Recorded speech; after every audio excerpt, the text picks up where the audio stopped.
পূর্ব Europe ও পশ্চিম এশিয়ার মধ্যে অবস্থিত একটি বিশেষ সামুদ্রিক অঞ্চল হল কৃষ্ণ সাগর। কৃষ্ণ সাগরের তলদেশে হাজার বছরের পুরনো জাহাজের ধ্বংসাবশেষের সন্ধান পাওয়া গেছে, যা থেকে বোঝা যায় যে প্রাচীন বিশ্বের সামুদ্রিক বাণিজ্যে এই সাগরের ভূমিকা ছিল কতটা গুরুত্বপূর্ণ। বিশ্ব রাজনীতিতে কৃষ্ণ সাগর বরাবরই গুরুত্বপূর্ণ, তা বলার অপেক্ষা রাখে না। কৃষ্ণ সাগরীয় উপকূলীয় এলাকা বিভিন্ন সময়ে নানান রক্তক্ষয়ী যুদ্ধের সাক্ষী হয়েছে। আজকের পর্বের ভিডিওতে কৃষ্ণ সাগর বা ব্ল্যাক সির প্রয়োজনীয়তা নিয়েই আমরা আলোচনা করব। ভিডিওটি ভালো লাগলে লাইক, শেয়ার ও চ্যানেলটি সাবস্ক্রাইব করার অনুরোধ রইল।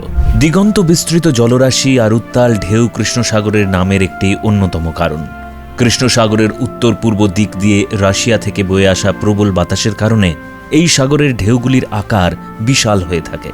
অতীতে শীতকালে এই সমুদ্রে সামুদ্রিক ঝড় উঠলে সাগরের জল অত্যন্ত কালো রঙের দেখাতো। তখন নাবিকেরা এই সাগরটির নাম দেয় কৃষ্ণ সাগর। কৃষ্ণ সাগরের ভৌগোলিক অবস্থান কিন্তু খুব ইন্টারেস্টিং। ম্যাপে চোখ রাখলে বোঝা যাবে ইউরোপ ও এশিয়ার একাধিক সমুদ্র ও প্রণালীর সাথে যুক্ত এই সাগরটি। এই সাগরের তীরবর্তী দেশগুলো হল যথাক্রমে তুরস্ক, জর্জিয়া, রাশিয়া, ইউক্রেন, বুলগেরিয়া ও রোমানিয়া। এই সাগরটি বহু পথ পাড়ি দিয়ে একাধিক প্রণালী ও সাগরের মধ্য দিয়ে প্রবাহিত হয়ে অবশেষে আটলান্টিক মহাসাগরের সাথে মিশেছে। এর আয়তন 4,36,400 বর্গ কিলোমিটার আর এর গড় গভীরতা 4,111 ফুট। সর্বোচ্চ গভীরতা 7,250 ফুট। ইতিহাসের পাতায় চোখ বোলালে বোঝা যাবে একসময় এই কৃষ্ণ সাগরের তীরে বসবাসরত বর্বর জাতিরা সাগরে চলাচল করা জাহাজে আক্রমণ চালাত। পরে গ্রিকরা এই সমুদ্র তীরবর্তী অঞ্চল জয় করে নেয় তাদের থেকে ও নাম দেয় আতিথেয়তাপূর্ণ সাগর। তবে মনে করা হয় বর্তমানে প্রচলিত কৃষ্ণ সাগর নামটি এসেছে মধ্যযুগের উসমানিয়া সাম্রাজ্যের আমলে। তুরস্কের লোকেরা এই সাগরকে কারাডেনিস বা বাহারি সিয়াহ নামে ডাকত, যার অর্থ কৃষ্ণ সাগর। প্রসঙ্গত উল্লেখ্য, উপগ্রহ চিত্রে কৃষ্ণ সাগরের চারিদিক স্থলভাগ দিয়ে ঘেরা বলে মনে হলেও আসলে তা কিন্তু নয়। কৃষ্ণ সাগর উপকূল সংলগ্ন দেশগুলি তাদের বৈদেশিক বাণিজ্যের বেশিরভাগটাই এই জলপথ মারফত করে থাকে। বাণিজ্যিকভাবে অত্যন্ত গুরুত্বপূর্ণ হওয়ার কারণে কৃষ্ণ সাগরের তীরে প্রায় 30টি বাণিজ্যিক বন্দর গড়ে উঠেছে। এই কৃষ্ণ সাগরের ছোট ছোট 10টি দ্বীপ রয়েছে, যেগুলি কৃষ্ণ সাগর উপকূলবর্তী একাধিক দেশের অধীনস্থ। বর্তমানে এসব দ্বীপে জনপ্রিয় পর্যটন শিল্প গড়ে উঠেছে। সময়ের সাথে সাথে কৃষ্ণ সাগরের তীরের দেশগুলির নাম পরিবর্তিত হয়েছে, তবে কৃষ্ণ সাগর নিয়ে তাদের মধ্যে লড়াই ও দ্বন্দ্ব আজও চলছে। এইসব দেশগুলির মধ্যে রাশিয়া ও তুরস্ক সবচেয়ে প্রভাবশালী ও শক্তিশালী রাষ্ট্র। সেজন্য কৃষ্ণ সাগরের উপর নিজেদের একচেটিয়া আধিপত্য ধরে রাখার উদ্দেশ্যে উভয় দেশের মধ্যে কয়েক দফা লড়াই হয়েছে বিভিন্ন সময়ে দাঁড়িয়ে। এই দুই দেশের মধ্যে কৃষ্ণ সাগরকে ঘিরে এই পর্যন্ত কয়েক ডজন যুদ্ধ হয়েছে। শুধুমাত্র রাশিয়া ও তুরস্ক নয়, এই উপকূলের দেশগুলির মধ্যে দ্বন্দ্বের মূল কারণ কিন্তু এই কৃষ্ণ সাগর। 2008 সালে জর্জিয়ার আবখাজিয়া অঞ্চলে ও 2014 সালে ইউক্রেনের ক্রিমিয়াতে রাশিয়ার সেনা অভিযান এর অন্যতম বড় প্রমাণ। কৃষ্ণ সাগরে আধিপত্য বিস্তার নিয়ে তুরস্ক, ইউক্রেন ও রাশিয়ার মতো দেশগুলির মধ্যে কেনই বা এত আগ্রহ? কেনই বা এখানে নিজেদের প্রাধান্য ধরে রাখতে চায় এই দেশগুলি? কি তার কারণ? আসুন দেখে নেওয়া যাক। কৃষ্ণ সাগরকে নিয়ে এই দড়ি টানাটানির লড়াইয়ে বর্তমানে এগিয়ে আছে তুরস্ক, ইউক্রেন ও রাশিয়া। যেমনটা আগেও বলেছি এই ভিডিওতে, যে কৃষ্ণ সাগরের উপকূলবর্তী রাষ্ট্রগুলির মধ্যে সবচেয়ে শক্তিশালী রাষ্ট্র হল রাশিয়া। দেশটির বৈদেশিক বাণিজ্য সারা বছর সচল রাখতে কৃষ্ণ সাগর ছাড়া আর কোনো জলপথ নেই। এই দেশটির পূর্ব ও পশ্চিমে যথাক্রমে প্রশান্ত মহাসাগর ও আটলান্টিক মহাসাগর অবস্থান করায় ও শীতকালে এই সম্পূর্ণ এলাকা বরফাচ্ছন্ন থাকার জন্য আইস ব্রেকার ব্যবহার করে ব্যবসা বাণিজ্য চালানো বেশ ব্যয়বহুল ও কষ্টসাপেক্ষ। আর কৃষ্ণ সাগর দিয়ে রাশিয়ার থেকে বহির্বিশ্বে ব্যবসা বাণিজ্য চালাতে হলে মারমারা সাগর হয়ে তবেই ভূমধ্যসাগরে যেতে হয়। এই মারমারা সাগর আবার তুরস্ক অধীনস্থ স্থলভাগ বেষ্টিত।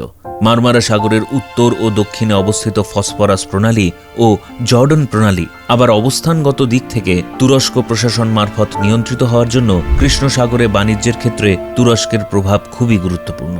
এই প্রণালীর মধ্যে দিয়ে কৃষ্ণ সাগরে সামরিক ও বাণিজ্যিক যে কোনো জাহাজের প্রবেশ করা ও প্রস্থান করার উপর কড়া নজর রাখে তুর্কি প্রশাসন। আর ঠিক এই জন্যই কৃষ্ণ সাগরে আধিপত্য নিয়ে দশকের পর দশক ধরে তুরস্ক ও রাশিয়া নানা সময়ে বিভিন্ন যুদ্ধে জড়িয়েছে। যদিও বর্তমান সময়ে দেশ দুটি অতীতের তিক্ততা ভুলে বন্ধু রাষ্ট্রে পরিণত হয়েছে। একদিকে তুরস্ক আমেরিকা ইউরোপীয় সামরিক জোট ন্যাটো অন্তর্ভুক্ত দেশ ও অন্যদিকে রাশিয়া আবার বিশ্বের সর্বোচ্চ পারমাণবিক ক্ষমতাসম্পন্ন দেশ। তাই এরা বর্তমানে একে অন্যের সাথে সংঘর্ষ এড়িয়ে কৃষ্ণ সাগরের শান্তি বজায় রেখে চলেছে। তবে রুশ ইউক্রেন যুদ্ধে আমেরিকা সহ অন্যান্য ন্যাটোভুক্ত সদস্য দেশ ইউক্রেনের পক্ষ অবলম্বন করলেও তুরস্ক উভয় সংকটে পড়েছে। একদিকে রাশিয়ার সাথে ক্রমবর্ধমান বন্ধুত্বপূর্ণ সম্পর্ক ও অন্যদিকে কৃষ্ণ সাগরের ন্যাটো যুদ্ধজাহাজের প্রবেশের আর্জি। রাশিয়ার পক্ষ নিলে তুরস্ক আমেরিকা সহ ইউরোপীয় দেশগুলির সাথে সুসম্পর্ক হারাবে, আবার তুরস্ক ন্যাটোর পক্ষ নিলে রাশিয়ার সাথে আবারও অতীতের ন্যায় সামরিক দ্বন্দ্বে পড়বে। বর্তমানে তাই কৃষ্ণ সাগরের আধিপত্য কোনো একক দেশের হাতে নেই। তুরস্ক ডেস্ট্রয়ার, ফ্রিগেট, সাবমেরিন ও সৈন্য বলে এগিয়ে আছে, তবে রাশিয়া আবার শক্তিশালী বিমানবাহী জাহাজ, জাহাজ বিধ্বংসী ক্ষেপণাস্ত্র ইত্যাদির দিক থেকে এগিয়ে আছে। সে কারণে কৃষ্ণ সাগরে সামরিক ক্ষমতার সাহায্যে আধিপত্য বিস্তার করা এককভাবে এই দুই দেশের পক্ষে সম্ভব নয়। তাই আশা করা যায় ভবিষ্যতে কূটনৈতিক দিক থেকে দ্বন্দ্বের মোকাবিলা করবে এই দুই দেশ। অন্যদিকে ইউক্রেনে রাশিয়ার আগ্রাসী কর্মকাণ্ডের পেছনে যেমন সাম্প্রতিক প্রাসঙ্গিকতা রয়েছে, তেমনি ঐতিহাসিক কারণও রয়েছে।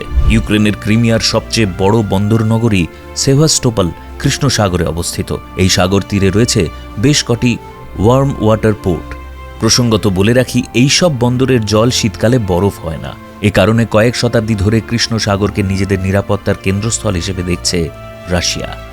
1783 সালে অটোমান তুর্কিদের কাছ থেকে ক্রিমিয়া দখল করেন রাশিয়ার সম্রাজ্ঞী ক্যাথরিন দ্য গ্রেট। আর্কটিক অঞ্চলে অবস্থিত রাশিয়া দেশটির বেশিরভাগ বন্দর বছরের বেশ কয়েক মাস বরফে ঢাকা থাকে। অন্যদিকে প্রশান্ত মহাসাগরে রাশিয়ার সবচেয়ে বড় বন্দর ভ্লাদিভস্তক বছরের 4 মাস বরফে ঘেরা থাকে। স্নায়ুযুদ্ধের সময় কৃষ্ণ সাগরে কর্তৃত্ববাদী শক্তিতে পরিণত হয় সাবেক সোভিয়েত ইউনিয়ন। 90-এর দশকে সোভিয়েত পতনের পর কৃষ্ণ সাগর অঞ্চলের বড় অংশ ধীরে ধীরে খোয়াতে থাকে রাশিয়া, আর সাবেক সোভিয়েতভুক্ত অনেক দেশ পশ্চিমের দিকে হেলতে শুরু করে। 2010 সালে কৃষ্ণ সাগর ঘিরে ইউক্রেনের সঙ্গে এক চুক্তি হয় রাশিয়ার। এতে বলা হয় রাশিয়ার নৌবাহিনী কৃষ্ণ সাগর ব্যবহার করতে পারবে এবং সেভাস্টোপলে রুশ জাহাজ ভিড়তে পারবে। পুতিন ওই চুক্তি নিয়ে নিশ্চিন্ত ছিলেন না, যে কোনো সময় সেটি ইউক্রেন বাতিল করতে পারে বলে আশঙ্কা ছিল তাঁর। এ কারণে 2014 সালে ক্রিমিয়া দখল করেন তিনি। তবে সবশেষে যে কথা না বললেই নয়, তা হলো অতি সম্প্রতি কৃষ্ণ সাগরে আধিপত্য বিস্তার করতে চাইছে চীন। হ্যাঁ, ঠিকই শুনছেন, সেই লক্ষ্যে ধীরে ধীরে পা বাড়াচ্ছে শি জিনপিং এর দেশ। জর্জিয়ার কৃষ্ণ সাগরে আনাক্রিয়া সমুদ্রবন্দর বা ডিপ সি পোর্ট নির্মাণ করার ও পরিচালনা করার একটি টেন্ডার পেয়েছে চীন সিঙ্গাপুর ভিত্তিক দুটি কোম্পানি। এই বছরের 29শে মে জর্জিয়া সরকার এই খবরে শিলমোহর দিয়েছে। এই দুটি সংস্থা হল চীন কমিউনিকেশনস কনস্ট্রাকশন কোম্পানি লিমিটেড এবং সিঙ্গাপুর ভিত্তিক চীন হারবার ইনভেস্টমেন্ট প্রাইভেট লিমিটেড। পরিকল্পনা অনুযায়ী মিডল করিডোর তৈরির জন্য আনাক্লিয়া বন্দরের অবস্থানটি গুরুত্বপূর্ণ। এই করিডোরের মাধ্যমে রাশিয়াকে বাইপাস করে চীন এবং ইউরোপের মধ্যে একটি বাণিজ্যিক রাস্তা তৈরি হবে। তাই এই বন্দর তৈরির ঘোষণার একাধিক ভূ রাজনৈতিক প্রভাব রয়েছে। বর্তমানে চীনের সহায়তায় কৃষ্ণ সাগর বন্দর নির্মাণের এই বিষয়টি ভবিষ্যতে ভূ রাজনীতির ক্ষেত্রে কোন দিকে বাঁক নেবে তার সময় বলবে, তা বলাই বাহুল্য। আজকের ভিডিওটি কেমন লাগলো কমেন্ট করে জানাবেন। ভালো লাগলে লাইক করবেন এবং আমাদের সমৃদ্ধ বাংলা চ্যানেলটিকে সাবস্ক্রাইব করে পাশে থাকার অনুরোধ রইল।